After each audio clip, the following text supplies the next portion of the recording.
Friends, ತಮಾಷೆ ಏನು ಗೊತ್ತಾ?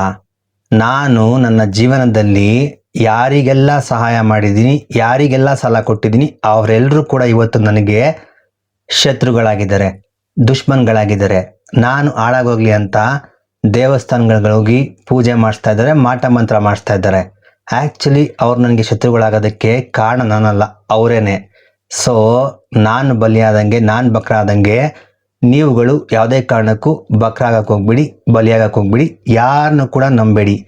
ಯಾರಾದರೂ ನಿಮ್ಮ ಹತ್ರ ಸಹಾಯ ಕೇಳಿದ್ರೆ ಆ ಸಹಾಯ ಮಾಡಿಸ್ಕೊಳ್ಳುವಂಥ ವ್ಯಕ್ತಿ ಎಂಥವನು, ಪ್ರಾಮಾಣಿಕಳ, ಅವಳಿಗೆ ನಿಯತ್ತಿದೆಯಾ, ಅವನಿಗೆ ನಿಯತ್ತಿದೆಯಾ, ಇದೆಲ್ಲ ಕೂಲಂಕುಷವಾಗಿ ನೋಡಿ ವಿಚಾರ ಮಾಡಿ ಸಹಾಯ ಮಾಡಿ ಸಾಲ ಕೊಡಿ.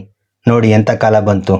ಸಹಾಯ ಮಾಡೋಕ್ಕೂ ಸಾಲ ಮಾಡೋಕ್ಕೂ ಭಯಪಡುವಂಥ, ಕೂಲಂಕುಷವಾಗಿ ವಿಚಾರಣೆ ಮಾಡುವಂಥ ಕಾಲ ಬಂದ್ಬಿಟ್ಟಿದೆ. ಯಾರು ನಂಬೇಡಿ, ಶತ್ರುಗಳಾಗ್ಬಿಡ್ತಾರೆ, ನಿಮಗೆ ಕೇಡು ಬಗೆಸ್ತಾರೆ. ನಿಮ್ಮ ಹತ್ರ ಸಹಾಯ ಮಾಡಿಸ್ಕೊಂಡವರು, ನಿಮ್ಮ ಹತ್ರ ಸಾಲ ತೊಗೊಂಡವರು. ನಿಜ ಇದು.